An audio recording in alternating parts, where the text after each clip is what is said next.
Welcome to only IAS. स्वागत है आप सभी लोगों का प्रीलिम बूस्टर न्यूज डिस्कशन में। आज है 22 अगस्त 2022। तो आइए देख लेते हैं कि ऐसे कौन से इंपॉर्टेंट आर्टिकल्स हैं जो आज हमें कवर करने हैं। हमारा फर्स्ट आर्टिकल लैक्टोज इंटॉलरेंस के बारे में है। ओके, अभी तक आप जानते हैं रिलीजियस इंटॉलरेंस के बारे में या फिर कास्ट बेस्ड इंटॉलरेंस के बारे में, लेकिन ये एक अलग प्रकार का इंटॉलरेंस है, दैट इज लैक्टोज इंटॉलरेंस। ये है क्या भला? हाल फिलहाल की स्टडीज में यह पाया गया कि दुनिया की 65% आबादी लैक्टोज इंटॉलरेंट है। क्या है ये लैक्टोज इंटॉलरेंट? इसे ऐसे समझते हैं कि अभी आप तैयारी करने के लिए घर के बाहर रहते होंगे, हो सकता है दिल्ली में हो, राजेंद्र नगर, मुखर्जी नगर या किसी अन्य शहर में।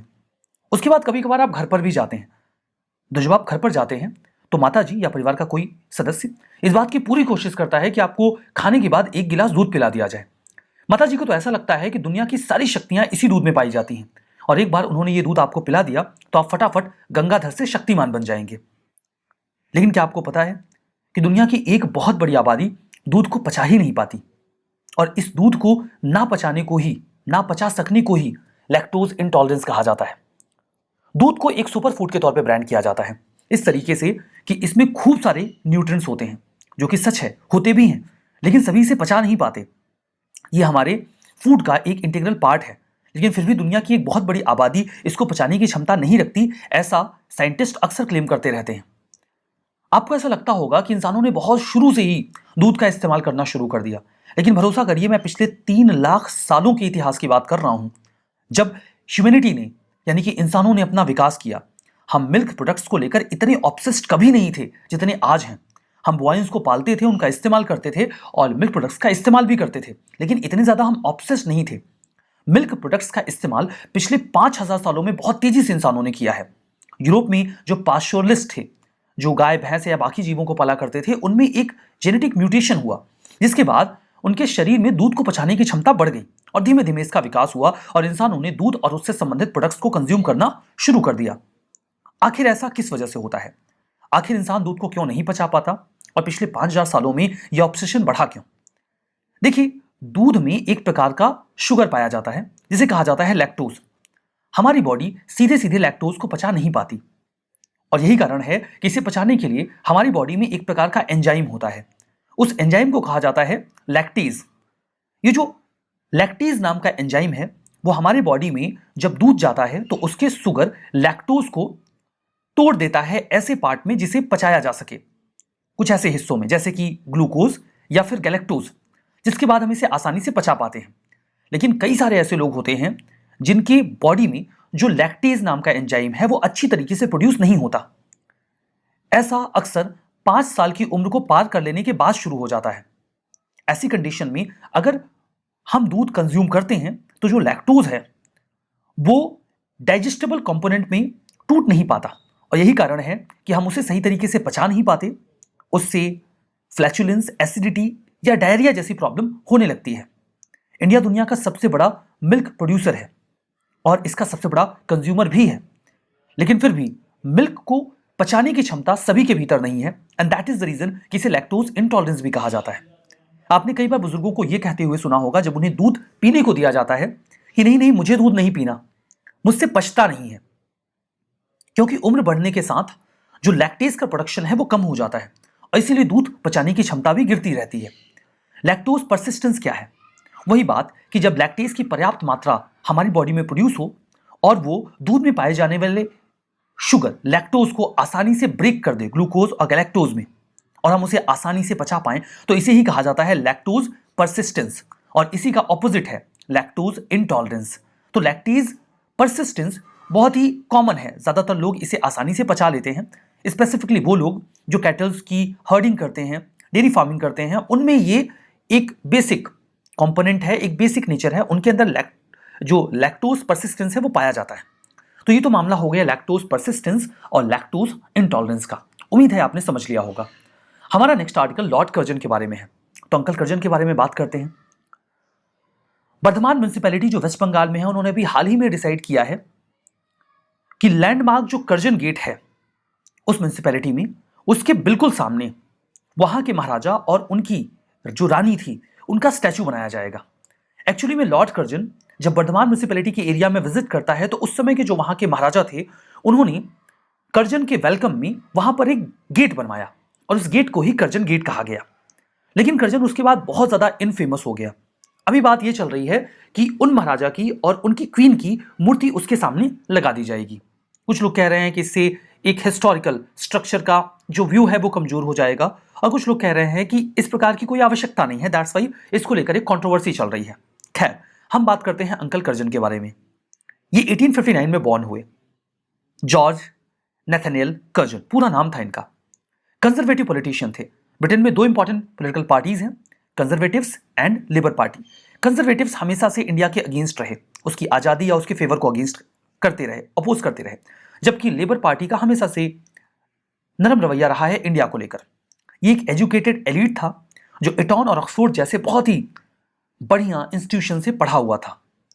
ये 1899 से 1905 के बीच में इंडिया का वायसराय बनकर आता है। भारत में शायद सबसे ज्यादा क्रिटिसाइज किए जाने वाले वायसरायज में से एक है ये कर्जन। जब ये शुरू में आया तो इसकी कुछ चीजें लोगों को बड़ी पसंद आई, क्योंकि जो रेशियल डिस्क्रिमिनेशन हुआ करता था इंडियंस के अगेंस्ट में, उसने उन्हें कंट्रोल करने का प्रयास किया। जैसे एक केस आया जहां पर एक व्यक्ति ने अपनी एक रेप केस आया था, उसने किसी एक इंडियन लेडी को रेप कर दिया था, तो कर्जन ने उसको पनिश किया। फर्दर ऐसे कई सारे केस आए जिसमें जो आर्मी पर्सनल्स थे उन्होंने उनको भी काउंटर किया कि वो रेशियल डिस्क्रिमिनेशन ना करें। ये चीजें सही लग रही थी, लोगों को लगा कि एक अच्छा आदमी होगा और हो सकता है इंडियंस के लिए कुछ भला करे। लेकिन जल्दी ही उसने अपना असली रूप दिखाना शुरू कर दिया। 1899 में उसने कैलकाटा म्युनिसिपल अमेंडमेंट एक्ट पास किया, जिसके बाद उसने कैलकाटा कॉर्पोरेशन में जो इलेक्टेड रिप्रेजेंटेटिव्स थे उनकी संख्या को कम कर दिया। देखिए, उस समय जो लेजिस्लेटिव बॉडी हुआ करती थी उसमें हम हमेशा ऐसा चाहते थे कि जो लोग हों वो इलेक्टेड हों और नॉन ऑफिशियल हों। जो गवर्नमेंट सर्वेंट्स होते थे उन्हें ही लेजिस्लेचर में एंट्री दे दी जाती थी, क्योंकि वो ब्रिटिशर्स के प्रति लॉयल हुआ करते थे। हम चाहते थे कि जो गवर्नमेंट सर्वेंट्स होते थे उनको ऑफिशियल मेंबर कहा जाता था, जो गवर्नमेंट सर्वेंट नहीं होते थे उन्हें नॉन ऑफिशियल मेंबर कहा जाता था। तो हमेशा चाहते थे कि जो लेजिस्लेचर है उसमें नॉन ऑफिशियल मेंबर ज्यादा हों और इलेक्टेड मेंबर ज्यादा हों, क्योंकि नॉमिनेटेड होंगे तो वो अंग्रेजों की बात सुनेंगे। तो इसने इलेक्टेड रिप्रेजेंटेटिव्स की संख्या को कम कर दिया। इसको लेकर इंडियंस में नाराजगी आई। ये एक इंपीरियलिस्ट वायसराय था जिसने इंडिया में ब्रिटिश एम्पायर की पैठ को मजबूत करने की कोशिश की। 1900 में कर्जन ने फेमसली अपना एक स्टेटमेंट दिया। उसने कहा कि अगर हम दुनिया की सारी कॉलोनीज खो भी देना तब भी सर्वाइव कर जाएंगे। वो ब्रिटेन की ओर इशारा करके बोल रहा था, लेकिन अगर हमने इंडिया को खो दिया तो हमारा सूर्यास्त हो जाएगा। यह दिखाता है कि इंडिया ब्रिटेन के लिए कितना ज्यादा इंपॉर्टेंट था एट दैट टाइम। जब कर्जन यहां पर आता है तो वो नॉर्थ वेस्ट फ्रंटियर प्रोविंस बनाता है। ये एक मुस्लिम मेजोरिटी प्रोविंस था। उस समय एक अपीजमेंट की पॉलिसी चल रही थी, वो डिवाइड एंड रूल पॉलिसी पे वर्क कर रहे थे, जहां पर वो मुस्लिम्स को सपोर्ट करके उन्हें हिंदूज के अगेंस्ट में खड़ा कर रहे थे। ब्रिटिश एक्सपीडिशन तिब्बत में और उसके बाद एक सेपरेट पुलिस सर्विस को स्टैब्लिश करना, ये कुछ उसने सिग्निफिकेंट काम किए। उसने एक वैसे काम ठीक ठाक किया कि उसने आर्कियोलॉजिकल सर्वे ऑफ इंडिया इसे स्टैब्लिश कर दिया ताकि हिस्टोरिकल मॉन्यूमेंट को स्टडी किया जा सके और प्रोटेक्ट किया जा सके। इस दौरान जो ताजमहल का रिनोवेशन था उसे भी सुपरवाइज किया गया। लेकिन उसके कुछ इनफेमस एक्ट भी रहे, जैसे यूनिवर्सिटीज एक्ट ऑफ 1904। उसने ये माना कि जो यूनिवर्सिटीज हैं वो सेडिशन का सेंटर है, वहां से ऐसे लोग निकल कर आते हैं जो ब्रिटिश गवर्नमेंट के खिलाफ कार्रवाई करते हैं। तो यूनिवर्सिटीज एक्ट के माध्यम से उसने कैलकाटा यूनिवर्सिटी को गवर्नमेंट कंट्रोल में ले लिया ताकि वो यूनिवर्सिटीज को कंट्रोल कर सके। Further Indian official secret amendment act पास किया गया, जिसके बाद बार कर दिया गया प्रेस को कि वो गवर्नमेंट की किसी भी जानकारी को बिना उनसे पूछे पब्लिश नहीं कर सकते। इसे ही कहा गया ऑफिशियल सीक्रेट, मतलब गवर्नमेंट की जो जानकारी है वो ऑफिशियल सीक्रेट है, आप उसे पब्लिक नहीं कर सकते। उसका सबसे गड़बड़ काम रहा जब उसने 1905 में बंगाल का पार्टीशन किया। उसने ये माना कि बंगाल नेशनलिज्म का सेंटर है, अगर हमें इसे रोकना है तो हमें बंगाल को दो हिस्सों में बांटना होगा। बंगाल का पार्टीशन ये बहुत पहले से डिमांडेड था, क्योंकि ये बहुत बड़ा प्रोविंस था इंडिया का। शुरुआती डिमांड इस बात को लेकर की थी कि बंगाल एडमिनिस्ट्रेटिवली मैनेज नहीं हो रहा है। उस समय के बंगाल में वर्तमान का वेस्ट बंगाल, बांग्लादेश, बिहार, छत्तीसगढ़ का कुछ हिस्सा, उड़ीसा और आसाम सब शामिल थे। बहुत बड़ा ये एक प्रोविंस हुआ करता था। ब्रिटिशर्स इसे आसानी से मैनेज कर ले जाएं, इसलिए वो हमेशा से डिमांड करते थे कि डिवाइड कर दो। और वहां से जो एजुकेटेड नेशनलिस्ट थे वो भी परेशान कर रहे थे ब्रिटिशर्स को। 1905 में कर्जन ने बंगाल के पार्टीशन को अनाउंस कर दिया, लेकिन ये पार्टीशन कुछ ऐसा था जिससे कि हिंदूज एंड मुस्लिम मेजॉरिटी वाले एरियाज को अलग कर दिया गया। ईस्ट बंगाल और आसाम इसे डिवाइड किया गया कुछ ऐसे कि 38 मिलियन की पॉपुलेशन जो यहां पर थी, इसमें मेजरली मुस्लिम्स थे, जबकि जो ईस्टर्न पार्ट था जिसे कहा गया बंगाल, यहां पर देखिए ईस्टर्न पार्ट तो ये हो गया, जो वेस्टर्न पार्ट था जिसे कहा गया बंगाल, इसमें 55 मिलियन की पॉपुलेशन थी जिसमें मेजरली हिंदू थे।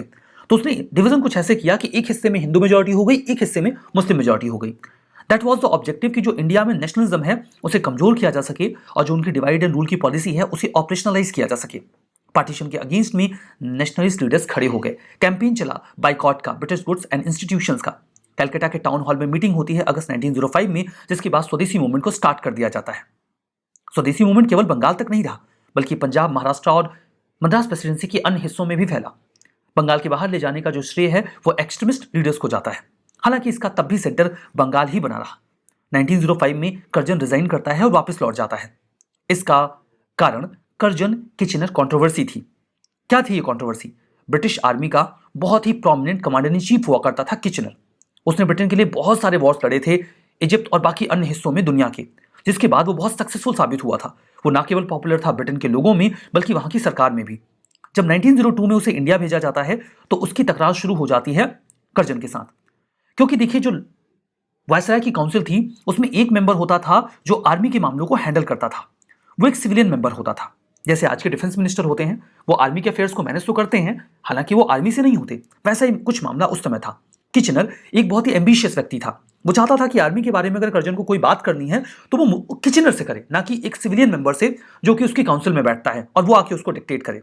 वो चाहता था कि जो उसकी काउंसिल में एक ऐसा मेंबर है जो डिफेंस के मामले देखता है, वो लॉर्ड किचनर ही हो। वो वायसराय की काउंसिल में एंट्री करना चाहता था, जिस बात को लेकर विवाद हो गया। ये मामला ब्रिटेन गया। ब्रिटेन की ओर से किचनर को समर्थन दिया गया, उसके आर्गुमेंट को वैलिड माना गया, जिसके बाद कर्जन ने नाराज होकर रिजाइन कर दिया और वो वापस चला गया। हालांकि बंगाल का पार्टीशन हो चुका था। उसके बाद जब दिल्ली दरबार लगता है और ब्रिटेन के जो मुनाक थे वो इंडिया में आते हैं, तो 1911 में वो बंगाल को रीयूनिफाई कर देते हैं और इस पूरे पार्टीशन को एनल कर देते हैं। उसी समय जो कैपिटल थी उसे भी कलकत्ता से दिल्ली ट्रांसफर कर दिया जाता है, ताकि मुस्लिम कम्युनिटी को थोड़ा पैसिफाई किया जा सके कि दिल्ली आपका इंसिडेंट सेंटर था और वहीं पर हम अपनी कैपिटल बना रहे हैं। हालांकि मुस्लिम्स थोड़े बहुत नाराज उसके बाद जरूर हुए थे। 2014 के प्रीलिम्स का प्रश्न, बंगाल का जो पार्टीशन था वो लॉर्ड कर्जन ने 1905 में किया। ये कब तक चला? 1911 तक, जब रॉयल दरबार हुआ उसके बाद इसे एनल किया गया। So we will be the answer. इसके बाद एक और क्वेश्चन, ये जो क्वेश्चन है ये 2016 का है। स्वदेशी और बाइकॉट को अडॉप्ट किया गया मेथड ऑफ स्ट्रगल के रूप में फॉर द फर्स्ट टाइम कब? बंगाल के पार्टीशन के अगेंस्ट में जो एजिटेशन चला, स्वदेशी मूवमेंट, उसमें इसे सबसे पहले एक्सरसाइज किया गया। बिल्कुल। चलिए, यहां पर जो हमारा अगला आर्टिकल है वो जल जीवन मिशन, हर घर जल के बारे में है। Goa and Dadar Nagar Haveli and Daman and Diu, ये पहला स्टेट और यूटी बन गया है जिसे हर घर जल के तौर पे सर्टिफाई कर दिया गया है। हर घर जल, हर घर को टैप्ड वाटर यानी कि टोटी का पानी मिले। ये फ्लैगशिप प्रोग्राम है जिसे 2019 में शुरू किया गया, ताकि सभी लोगों को क्वालिटी और एडिक्वेट पानी मिल जाए। 2024 तक टारगेट है कि हर घर तक पानी हमें पहुंचाना है। गवर्नमेंट ऑफ इंडिया ये काम स्टेट एंड यूटीज के साथ मिलकर कर रही है। मिशन मोड प्रोजेक्ट है, यहां पर कम्युनिटी अप्रोच अपनाया गया है। लोगों को शामिल किया जाएगा, लोगों को इन्फॉर्मेशन, एजुकेट और कम्युनिकेट किया जाएगा। पानी अगर आप प्रोवाइड करवा रहे हो तो इकट्ठा भी तो करना पड़ेगा ना। इकट्ठा कौन करेगा? लोग करेंगे। उस पानी का हम इस्तेमाल करेंगे। फर्दर यहां पर जो ड्रिंकिंग वाटर है वो सभी लोगों तक पहुंच जाए, ये प्रायोरिटी रहेगी और वो साफ पानी हो। सर्टिफिकेट लेने का मैकेनिज्म क्या है? एक मार्गदर्शिका है जल जीवन मिशन की, जिसमें ये पूरा तरीका बताया गया है। एक फील्ड इंजीनियर होंगे जो सर्टिफाई करेंगे कि जो ग्राम सभा है वहां पर हर घर जल की व्यवस्था कर दी गई है। उसके बाद जो पंचायत के मेंबर्स होंगे वो ग्राम सभा में उसके लिए एक रेजोल्यूशन पास करके ये कंफर्म करेंगे कि हाँ, कोई भी घर छूटा नहीं है, हर घर को पानी मिल गया है, और उसके बाद ये सर्टिफाई कर दिया जाएगा। फर्दर ये भी इंश्योर किया जाएगा कि जितने भी स्कूल्स, आंगनवाड़ी और बाकी के पब्लिक इंस्टीट्यूशंस हैं वहां पर भी पानी की व्यवस्था की जाए। अब पानी की बात हो गई तो हवा की बात भी करनी चाहिए। हवा भी तो इंपॉर्टेंट है ना। तो air quality and health in cities की बात करते हैं। हाल फिलहाल में इससे रिलेटेड एक रिपोर्ट आई है, स्टेट ऑफ ग्लोबल एयर के द्वारा इसको पब्लिश किया गया है। यहां पर कोलैबोरेशन रहा ही और इहमी का। ही का मतलब है हेल्थ इफेक्ट इंस्टीट्यूट और इहमी है institute of health matrix and evaluation. Actually में हेल्थ इफेक्ट एंड इंस्टीट्यूट ये यूएस बेस्ड रिसर्च ऑर्गेनाइजेशन है। इनका एक इनिशिएटिव है, ग्लोबल एयर इनिशिएटिव। इसी इनिशिएटिव के तहत इन्होंने हवा की क्वालिटी को इवैल्यूएट किया। क्या निकल के आया? दुनिया में जितनी भी सिटीज इवेलुएट की गई हैं उनमें से आधे से ज्यादा में 2.5 का जो लेवल है वो ज्यादा है। WHO का जो सबसे कम स्ट्रिंजेंट लेवल है ना, उससे भी ज्यादा 2.5 वहां पर है। इंडिया और इंडोनेशिया तो सबसे सीवियर 2.5 जो PM है उसका पोल्यूशन फेस कर रहे हैं। हालांकि चाइना में पोल्यूशन बहुत ज्यादा था, लेकिन वहां पर इंप्रूवमेंट देखी गई है। इंडिया में दिल्ली और कोलकाता का लेवल सबसे ज्यादा खराब है। 20 सिटीज हैं जहां पर PM 2.5 का जो पोल्यूशन है 2010 से 19 के बीच में कम हुआ है। चाइना में मतलब वहां पर इंप्रूवमेंट देखा गया है। यहां पर एयर क्वालिटी इंडेक्स के बारे में बात हो गई। हमारा next article treaty on ocean biological diversity के बारे में है। यूनाइटेड नेशंस ने इंटरगवर्नमेंटल कॉन्फ्रेंस को आयोजित किया है। यहां पर ऑब्जेक्टिव यह था कि हम एक ड्राफ्ट तैयार करेंगे, एक कानून जैसा कुछ, और पहली बार हम एक ऐसी ट्रीटी साइन करेंगे जहां पर हम ओशन की बायोलॉजिकल डाइवर्सिटी को कंजर्व करेंगे। कहां पे? हाई सी में, समंदर का वो हिस्सा जो किसी का नहीं है, जो सबका है। उसके नुकसान की संभावना ज्यादा रहती है, उसे कहा जाता है ग्लोबल कॉमन्स, जो सबका है। इस ट्रीटी के माध्यम से हम कुछ कंजर्वेशन और सस्टेनेबल यूज के एफर्ट्स तैयार करेंगे, जिसके माध्यम से जो नेशनल मैरीटाइम जोन है उसके बियॉन्ड जो समंदर है वहां को कैसे प्रोटेक्ट किया जाए, इसकी तैयारी की जाएगी। हम जो मरीन जेनेटिक रिसोर्सेस हैं, मरीन जेनेटिक रिसोर्सेस से क्या मतलब है? देखिए, कई सारे जीव वहां पे पाए जाते हैं, उनका जेनेटिक मटेरियल होता है, उसका इस्तेमाल किसी वैक्सीन, किसी मेडिसिन या किसी रिसर्च पर्पज से किया जा सकता है। उसको ओवर एक्सप्लॉइट ना किया जाए, उससे जो बेनिफिट मिलेगा उससे सभी लोगों को फायदा कैसे मिलेगा, इन सारी चीजों को मैनेज करना पड़ेगा। तो हमें मैनेजमेंट टूल्स चाहिए। इन्वायरमेंटल इंपैक्ट असेसमेंट करना होगा कि कोई रिसर्च हो रही है तो उसका कहीं कुछ ज्यादा नुकसान तो नहीं है। फर्दर मरीन टेक्नोलॉजी को ट्रांसफर किया जाए सभी देशों के पास, ताकि सभी लोग वहां पर जो काम करें उससे इन्वायरमेंट को, बायोडाइवर्सिटी को ज्यादा नुकसान ना हो। एग्रीमेंट में कंपनीज के राइट को भी इंश्योर किया जाएगा। हाई सीज में उनके पास क्या अधिकार होंगे बायोलॉजिकल रिसोर्सेज को एक्सेस करने को लेकर, और क्या नहीं होंगे। वहां पर बहुत सारे एक्सोटिक माइक्रोब्स हैं, अदर ऑर्गेनिजम्स हैं, जिनका इस्तेमाल जेनेटिक इंजीनियरिंग के लिए कई सारी कंपनीज के द्वारा जो बायोटेक में इन्वॉल्व है किया जा सकता है। लेकिन ये ऐसे किया जाए कि उसका नुकसान ना हो, क्योंकि जो जेनेटिक मटेरियल है उसका इस्तेमाल ड्रग्स, वैक्सीन और कई सारे कमर्शियल एप्लीकेशन में हो सकता है। मरीन लाइफ बहुत इंपॉर्टेंट है। इंडस्ट्रियल फिशिंग से वैसे ही बहुत नुकसान हो रहा है क्लाइमेट चेंज और एक्सट्रैक्टिव इंडस्ट्रीज की वजह से। यह ट्रीटी हो सकता है हमारी बायोडाइवर्सिटी को बचाने में कारगर साबित हो। हाई सी का क्या मतलब होता है? देखिए, जो समंदर होता है उसे कई सारे हिस्सों में डिवाइड किया जाता है। किसी भी कंट्री की बाउंड्री से लगता हुआ पानी का हिस्सा इंटरनल वाटर कहा जाता है, जहां पर जब हाई टाइड आते हैं तो पानी बढ़ जाता है, लेकिन लो टाइड में वो पानी वापस चला जाता है। तो लो टाइड के समय में जो पानी का लेवल होता है उसके आगे के हिस्से को इंटरनल वाटर मान लिया जाता है। उसके बाद 12 नॉटिकल माइल होता है टेरिटोरियल सी, और उसके बाद का 12 नॉटिकल माइल होता है कॉन्टिग्यूअस सी। लेकिन जो बेस लाइन है जो इंटरनल वाटर से खींची जाती है, इससे 200 नॉटिकल माइल का एरिया होता है एक्सक्लूसिव इकोनॉमिक जोन, जहां पे इकोनॉमिक रिसोर्सेज को एक्सेस करने की परमिशन होती है उस कंट्री को। ध्यान दीजिएगा कि जो 200 नॉटिकल माइल का एक्सक्लूसिव इकोनॉमिक जोन होता है, टेरिटोरियल सी और कॉन्टिग्यूअस जोन उसी में आते हैं। और एक्सक्लूसिव इकोनॉमिक जोन जो 200 नॉटिकल माइल का है उसके बाहर का हिस्सा हाई सी कहा जाता है। ये किसी का नहीं है, ये सबका है। ये कॉमन हेरिटेज है मैनकाइंड के लिए, और इसका इस्तेमाल हमेशा पीसफुल पर्पज से होना चाहिए। इसीलिए इस हिस्से को अनक्लॉज के जरिए रेगुलेट किया जाता है। That is United Nations convention on the law of the sea. ये कन्वेंशन क्या है? इसे law of the sea treaty भी कहा जाता है। 1982 में इसको अडॉप्ट किया गया ताकि जो ओशन का एरिया है हम उसे अच्छे से रेगुलेट कर सकें, उसका एक्सप्लॉयटेशन ना हो। जो कन्वेंशन है इसके अकॉर्डिंग 12 नॉटिकल माइल होता है बेस लाइन से टेरिटोरियल सी, और ओवरऑल बेस लाइन से 200 नॉटिकल माइल होता है एक्सक्लूसिव इकोनॉमिक जोन, और उसके बाद का हिस्सा होगा हाई सी। हम टेक्नोलॉजी और वेल्थ ट्रांसफर करेंगे ताकि सभी देश जो अंडर डेवलप्ड भी हैं वो हाई सी को बचा सकें। इंडिया 1982 से अनक्लॉज का हिस्सा है। आइए रिवीजन करते हैं। लॉर्ड हार्डिंग 1904 में ये यूनिवर्सिटीज एक्ट ऑफ 1904 लेकर आता है। गलत है, अभी तो पढ़ा था कर्जन होता है। कर्जन ने किया था ना ये, हार्डिंग तो बाद में आएगा। 1911 में जब दिल्ली दरबार लगता है तब हार्डिंग था, तो ये वाला तो गलत हो गया। जल जीवन mission, Dadar and Nagar Haveli and Daman and Diu, further Goa, ये हर घर जल सर्टिफाइड स्टेट एंड यूटी बन गए। ये तो बिल्कुल सही बात हो गई। Air quality and health in cities report WHO ने रिलीज किया, ये शुद्ध रूप से गलत है। अभी हमने एयर क्वालिटी के बारे में चर्चा की थी, और फिर हमने इसमें एयर क्वालिटी का जब मामला हम लोग डिस्कस कर रहे थे तो हमने देखा था कि ये हेल्थ इफेक्ट इंस्टीट्यूट और health matrix and evaluation, institute of health matrix and evaluation का इनिशिएटिव है। तो WHO का तो यहाँ मामला ही नहीं है, तो गलत हो ही गया। हाई सी, EEZ के बियॉन्ड का मामला हाई सी का है, शुद्ध रूप से सही है। अनक्लॉज, इंडिया इसका सिग्नेटरी नहीं है। अरे अभी तो बताया कि सिग्नेटरी है, अच्छी चीजों का इंडिया वैसे भी सिग्नेटरी होता ही है, तो ये वाला भी गलत हो गया।